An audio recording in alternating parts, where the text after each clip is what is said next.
Good evening. पीछे वाले video में अपन ने विसर्ग संधि के दो भेद पढ़े थे, एक सत्व और एक उत्व। आज अपन पढ़ते हैं तीसरा एक भेद जिसका नाम है रुत्व विसर्ग संधि। ठीक है, कौन सी संधि है? रुत्व विसर्ग संधि। तो रुत्व विसर्ग संधि जो है आज अपन पढ़ते हैं। देखो, इसको भी अपन दो नियमों के अंतर्गत पढ़ेंगे। पहला नियम है इसका इचो असी विसर्गस्य रेफ है। क्या है? इचो असी विसर्गस्य रेफ है। ये क्या कहता है? देखो, ये इच एक प्रत्यार है, ठीक है ना। इस इच के बाद अगर विसर्ग हो, इच के बाद क्या हो? विसर्ग, तो उस विसर्ग का क्या बन जाएगा? रेफ। रेफ यानी रे। देखो, आपका रुत्व विसर्ग संधि नाम है ना, तो विसर्ग का क्या बन जाएगा? रेफ यानी रे बन जाएगा। उसे कहते हैं रुत्व विसर्ग संधि। जैसे देखो, अर्थात कह रहे, देखो, इच एक क्या है? प्रत्यार है, ठीक है ना। इच यानी ए आ को छोड़कर, ए आ नहीं आते इसके अंदर। इच के अंतर्गत क्या नहीं आते? ए और आ। तो ए आ को छोड़कर अन्य स्वर, अन्य स्वर। कौन सा स्वर? अन्य स्वर के आगे विसर्ग के सामने, विसर्ग के सामने कोई स्वर या किसी भी वर्ग का, या किसी भी वर्ग का तीसरा, चौथा, पांचवा। जैसे अपन कल वाली वीडियो में पढ़ा था, किसी वर्ग का तीसरा, चौथा। जैसे कै वर्ग का गै घै अड़े, च वर्ग का जय झै ये, टे वर्ग का डै ढै नै, तै वर्ग का दै धै नै, पै वर्ग का बै भै मै, ये। तो तीसरा, चौथा, पांचवा अक्षर या वही जैसे कल अपन पढ़ रहे थे, ये, रे, ले, वे, है। क्या हो? ये, रे, ले, वे, है। हो तो विसर्ग का, किसका? विसर्ग का रे हो जाता है।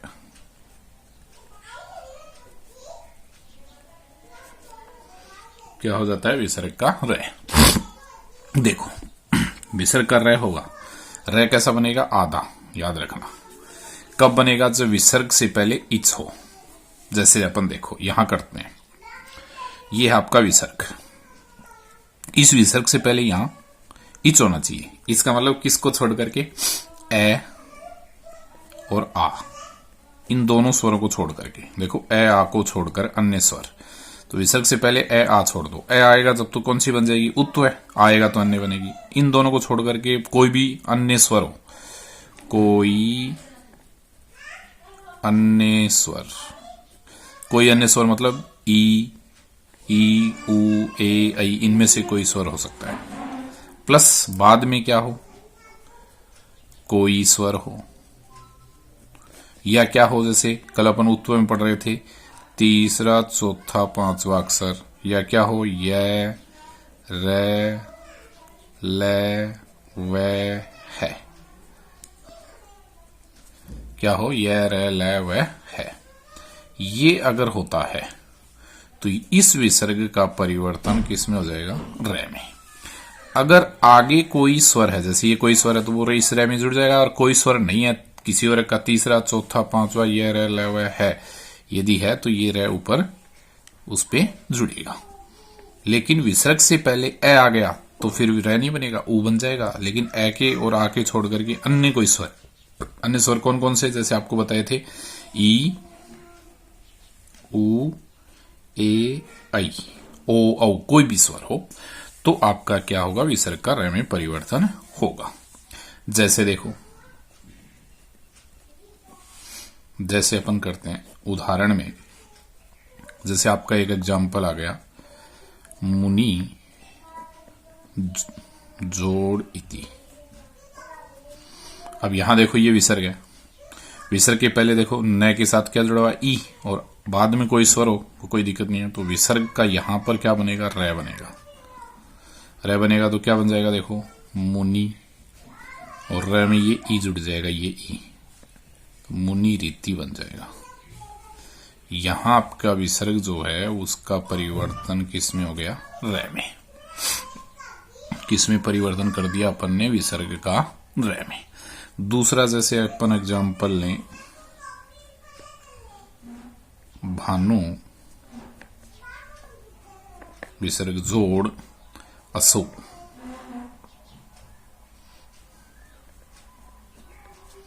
अब देखो यहां विसर्ग से पहले ऊ है, विसर्ग के बाद क्या है, ए, तो विसर्ग का फिर र बनेगा।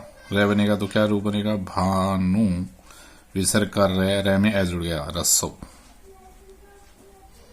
यहां आपके विसर्ग का परिवर्तन किस में हो गया, र में। जैसे अपन तीसरा एग्जाम्पल लें, जैसे आता है तई जोड़ आगतम। ठीक है। अब देखो यहां तई है, तई के बाद क्या है, आ, यानी आई के बाद आ है ना, तो क्या बन जाएगा, तई विसर्ग का र में आ जुड़ गया, और गैतम। और यहां भी विसर्ग का परिवर्तन किसमें हो गया, मैं में। तो तैरागतम क्या बन गया, तैरागतम, मैं में बन गया आपका विसर्ग। उसी प्रकार जैसे मान लो अपन एग्जाम्पल लें, तो जैसे आपका धेनु हूं जोड़ गच्छति। अब इसको अपन करेंगे तो क्या होगा, देखो धेनु विसर्ग का र हो गया, तो ये र आधा है ना, इसको ऊपर लगाएंगे गए की, धेनुर गच्छति। इस प्रकार बनेगा। जैसे मान लो होता है मुहु जोड़ मुहु, इसको जब अपन करेंगे, देखो विसर्ग से पहले ऊ है, विसर्ग के बाद में मैं, पांचवा अक्षर आ गया ना, तो फिर विसर्ग का र बनेगा, तो क्या बनेगा, मुहुर विसर्ग का र ऊपर चला जाएगा, मुहु। क्या बन जाएगा, मुहुर मुहु। उसी प्रकार जैसे मान लो आपका एक शब्द आता है ज्योति प्लस गमय। ठीक है, तो क्या बन जाएगा, देखो विसर्ग के पहले ई है, आगे गए तीसरा अक्षर है ना, तो विसर्ग कर रहे, तो क्या बनेगा, ज्योतिर गमय।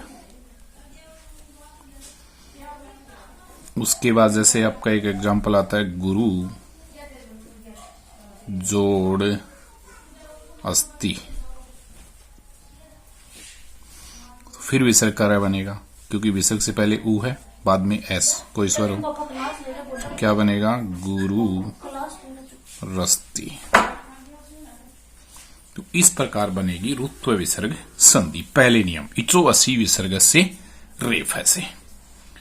ठीक है ना, इचो असी विसर्ग से रेफ है के अंतर्गत आपकी उत्व विसर्ग संधि बनेगी। इसी के अंदर देखो दूसरा एक नियम आता है रुत्व विसर्ग संधि में। क्या होता है कि कुछ अव्यय होते हैं अपवाद स्वरूप, अव्ययों के साथ जब भी अपन बनाएंगे रुत्व विसर्ग संधि को, तो विसर्ग का हमेशा र बनेगा। दूसरा जो रिकारांत शब्द होते हैं, रिकारांत शब्द जैसे आप पितृ 9th में पढ़ा था या पढ़ोगे, या मातृ, तो रिकारांत शब्द, इनका जो संबोधन होता है ना, वहां पर हमेशा जब भी विसर्ग लगेगा और उसके बाद कोई स्वर या किसी वर्ग का ये आएगा, तो वहां विसर्ग का हमेशा क्या तीसरा चौथा पांचवा अक्षर आएगा तो विसर्ग का हमेशा क्या बनेगा, रे। जैसे देखो कह रहे हैं, दूसरा नियम क्या कह रहा है, देखो कि रुत्व विसर्ग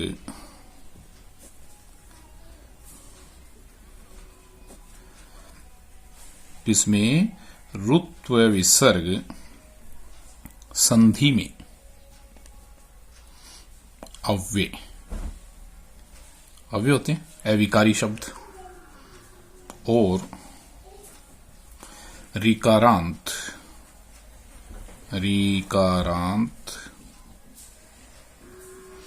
शब्दों के संबोधन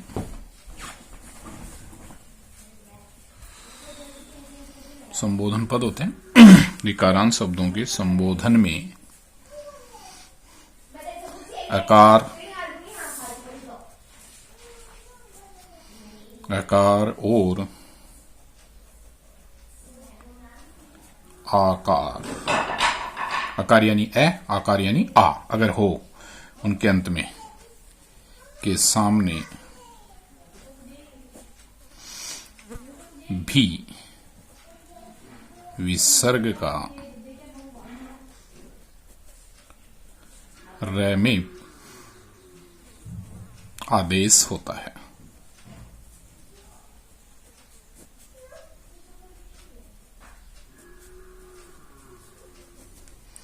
किसका आदेश होता है, विसर्ग का रे में आदेश। कहने का मतलब देखो कि विसर्ग जो है ना, ये विसर्ग इससे पहले ए आ हो, लेकिन इस विसर्ग से पहले ए आ के साथ शब्द या तो अव्यय होना चाहिए, क्या होना चाहिए, अव्यय, या तो क्या होना चाहिए, अव्यय, या क्या होना चाहिए, ऋकारांत।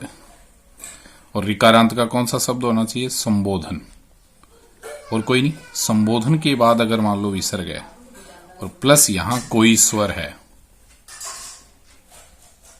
या किसी वर्ग का तीसरा चौथा पांचवा अक्षर है, या ये, रे, ले, वे, है, ये अगर आता है तो यहां इस विसर्ग का परिवर्तन रे में हो जाएगा, ठीक है ना। और वो अव्यय शब्द क्या होना चाहिए, अकारांत हो, चाहे अकारांत हो या कोई अन्य स्वर में हो।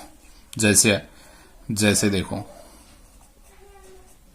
जैसे एक उदाहरण लेते हैं अपन, जैसे देखो, पुनः जोड़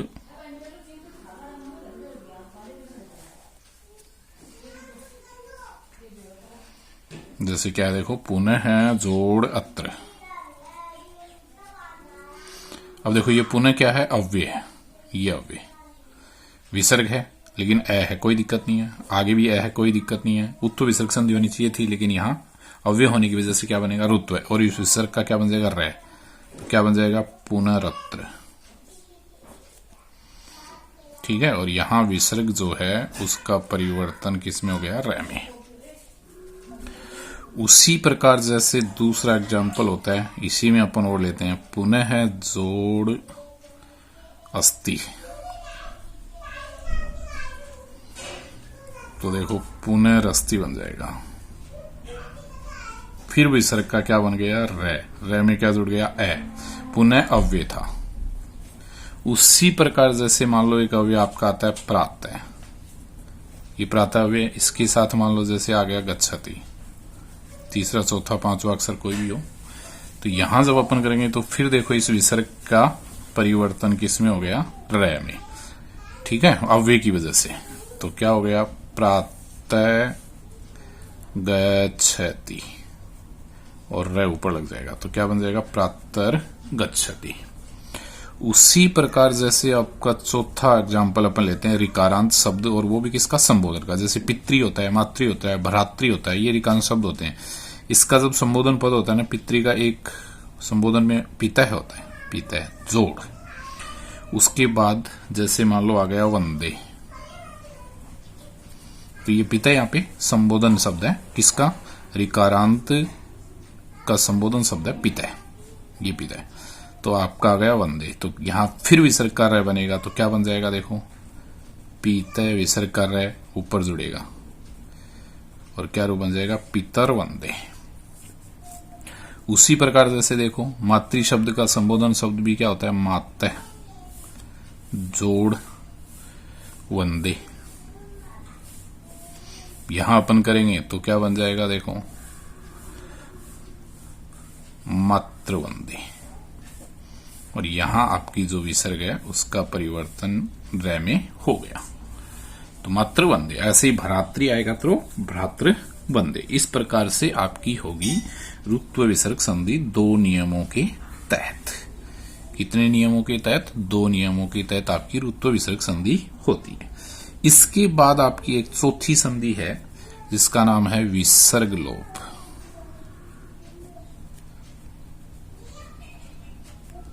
देखो विसर्ग लोप संधि को हम 4 नियमों में पढ़ेंगे। कितने नियमों में पढ़ेंगे, 4 नियमों में। पहला नियम क्या है, देखो इसमें एक सूत्र है आतो असी। जैसे अभी पढ़ रहे थे ना, रुत्व और उत्व ऐसे ही सेम होता है। आतो असी विसर्ग से लोप है,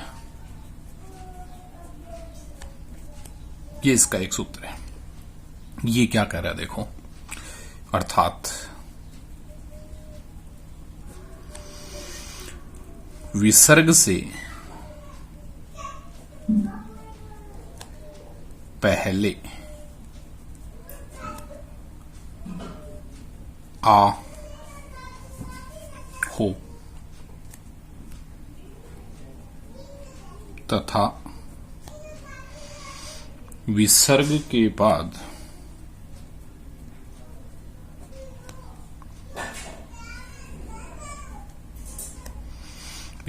के बाद कोई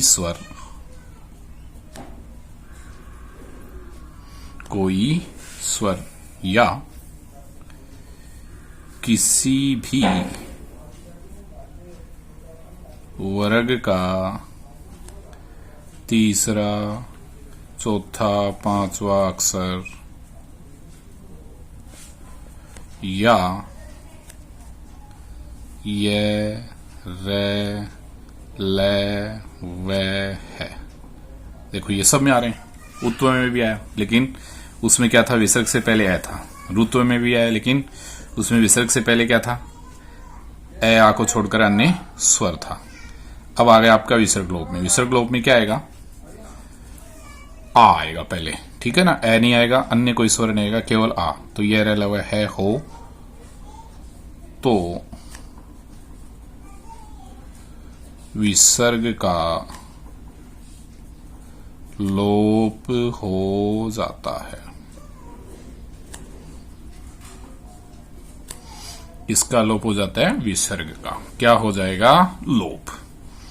तो विसर्ग का जो है ना वो लोप हो जाएगा। कब हो जाएगा, देखिए ये विसर्ग है, इससे पहले हमेशा आ होना चाहिए।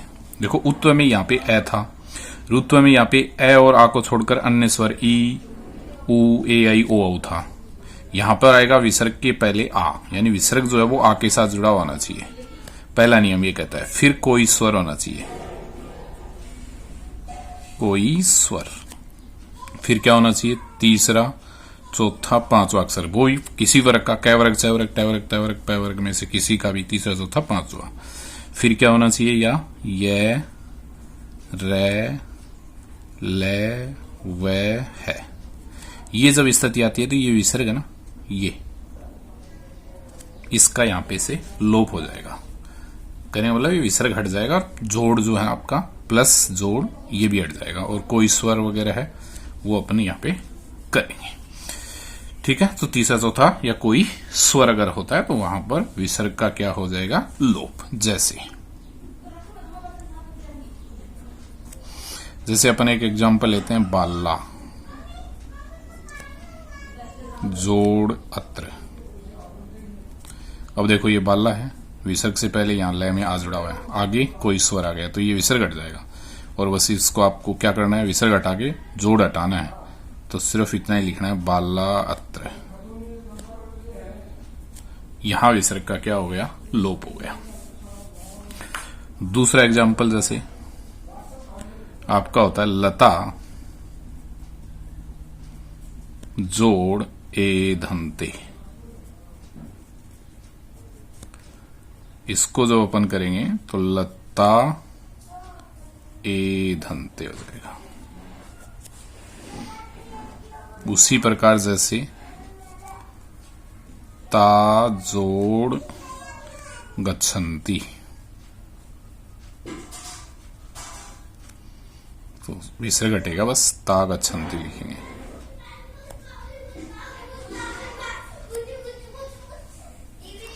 उसी प्रकार जैसे नरः जोड़ नमन्ति। लाइट आ गई। ठीक है, तो यहां देखो विसर्ग है ना, विसर्ग के बाद पांचों अक्षर आ गया, तो क्या बन जाएगा? नरः नरा नमन्ति। इस प्रकार से पहला नियम इसमें बनेगा। इसके अंदर बनेगा ऋत्व विसर्ग संधि के अंदर आपका जो है वो फर्स्ट नियम है जो है वो बन जाएगा। ठीक है ना।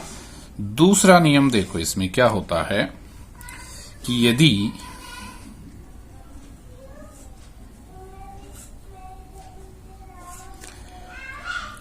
विसर्ग से पहले ए स्वर हो,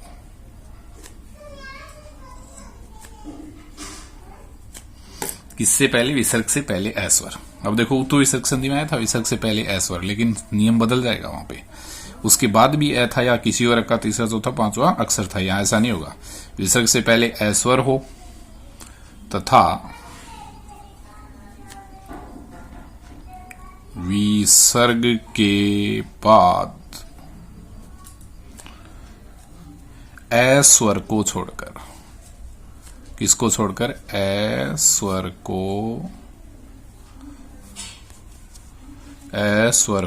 छोड़कर, किसको छोड़कर? ए स्वर को छोड़कर अन्य कोई स्वर, अन्य कोई स्वर, तो अन्य कोई स्वर हो तो विसर्ग का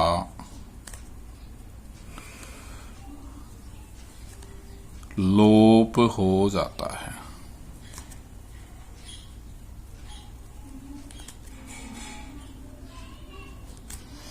क्या हो जाएगा? विसर्ग का लोप। अगर अन्य कोई स्वर है तो विसर्ग का क्या बन जाएगा? यहां पे लोप हो जाएगा।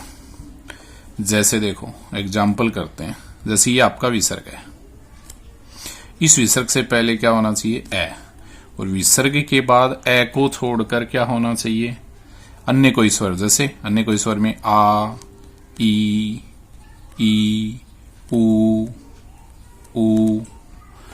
ठीक है, आदि।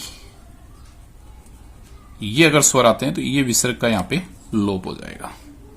जैसे पहला अपना एग्जाम्पल है, जैसे देखो राम है जोड़ आगच्छति, तो देखो विसर्ग से पहले ए है लेकिन विसर्ग के बाद ए नहीं है। अगर यहां ए होता तो फिर ये उत्व बन जाती। राम है प्लस ए आगस्ती की जगह मान लो अन्य होता ना अस्ति, तो फिर रामो उत्व विसर्ग संधि बन जाती है, विसर्ग का ऊ बन जाता है। यहां पर विसर्ग का क्या होगा? लोप। तो क्या बन जाएगा? राम। ठीक है, जोड़ना नहीं है, अलग अलग ही लिखना है। आगच्छति, कभी यहां संधि बना दो आप। राम है, राम आगच्छति, बस इसी प्रकार से रू बनेगा। दूसरा जैसे अपन लेते हैं, मान लो आ गया कृष्ण जोड़ उवाच्य, तो क्या रू बन जाएगा? कृष्ण उवाच्य, यानी बाद में क्रिया होगी। जैसे मान लो आ गया बाल है जोड़ इच्छति, तो क्या रू बन जाएगा?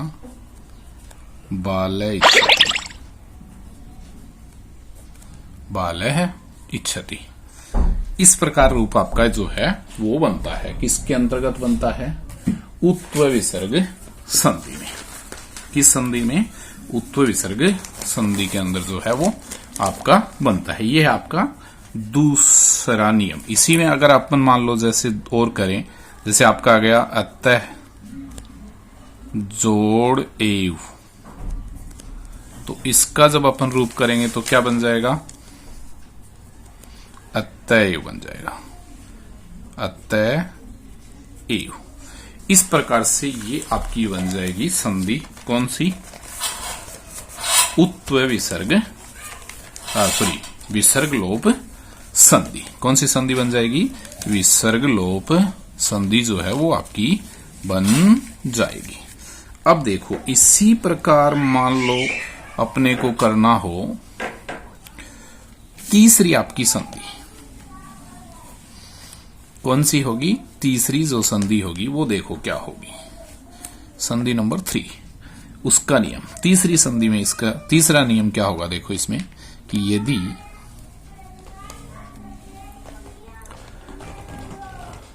स एस क्या होगा? देखो स एस के बाद, किसके बाद? स एस के बाद। तो स एस के बाद ए स्वर। कौन सा स्वर? ए स्वर को छोड़कर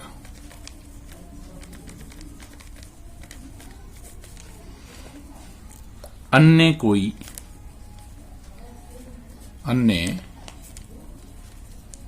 कोई वर्ण होने पर, अन्य कोई वर्ण होने पर विसर्ग का लोप हो जाता है।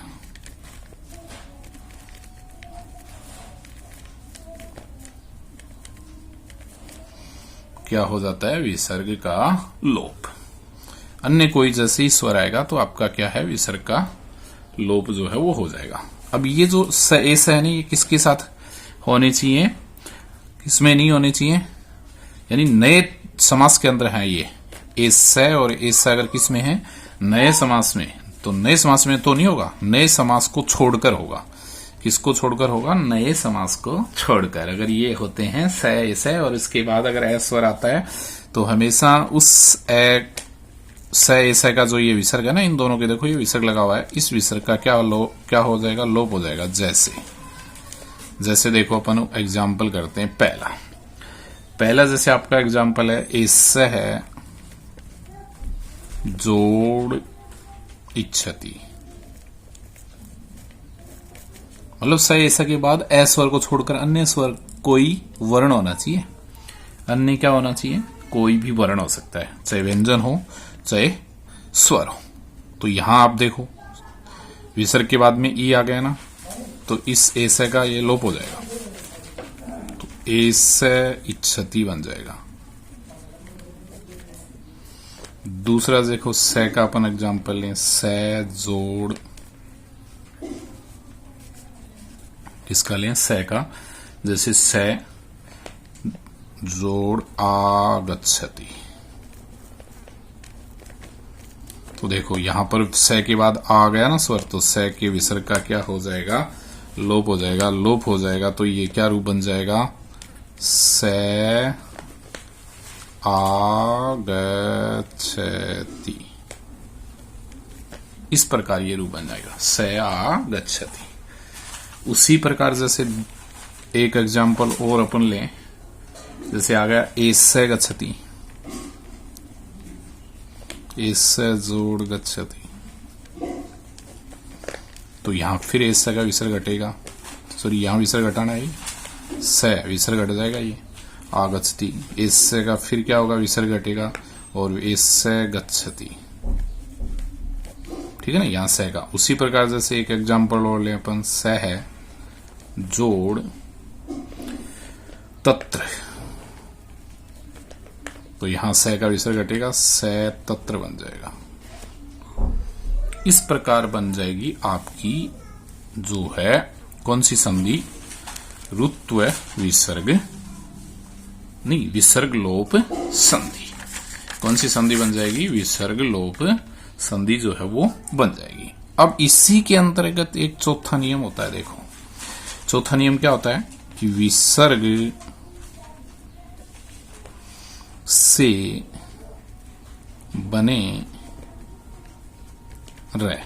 सबसे पहले तो विसर्ग का देखो रे बनेगा, जैसे अपन रुत्व विसर्ग संधि बनाया था, विसर्ग का क्या बनाया था, रे बनाया था। तो विसर्ग से बने रे के पश्चात यदि रे आए तो पूर्व, जैसे निरोग में बना था वैसे ही। फिर इस नी का ई है वो रुत्व में विसर्ग लोप में होने के बाद क्या होगा, दीर्घ हो जाएगा। तो क्या बन जाएगा, नीरस। थे कि विसर्ग से बने र के पश्चात यदि र आए, क्या आए, र आए तो पूर्व, पश्चात यदि र आए तो पूर्व, जो विसर्ग का र बना था ना उसका, तो पूर्व र का लोप हो जाता है। क्या हो जाता है, लोप। यानी जो रे, विसर्ग का जो रे बना हुआ ना उसका लोप हो जाएगा। जैसे रुत्व में रे बना, लेकिन उसके बाद रे आएगा तो विसर्ग का क्या हो जाएगा, लोप। जैसे ही लोप, उस रे का लोप हो जाएगा, विसर्ग का जो रे बना उसका लोप हो जाएगा। जैसे ही लोप हो जाएगा वहां रुत्व विसर्ग संधि हो जाएगी, तो लोप हो जाता है। तथा लोप होने पर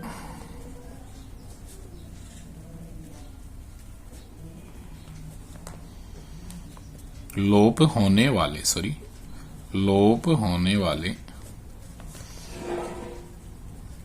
र से पूर्व के ह्रस्व ए ई ऊ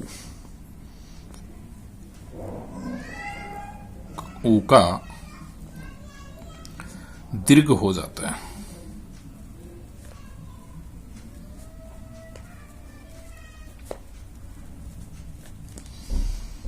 क्या हो जाता है, दीर्घ हो जाता है। जैसे अब अपन बात कर रहे थे कि देखो विसर्ग है, ये विसर्ग, इसका क्या बनेगा, पहले र बनेगा रे, और इस रे के बाद मान लो रे आ गया कोई भी, तो इस रे का क्या हो जाएगा, लोप।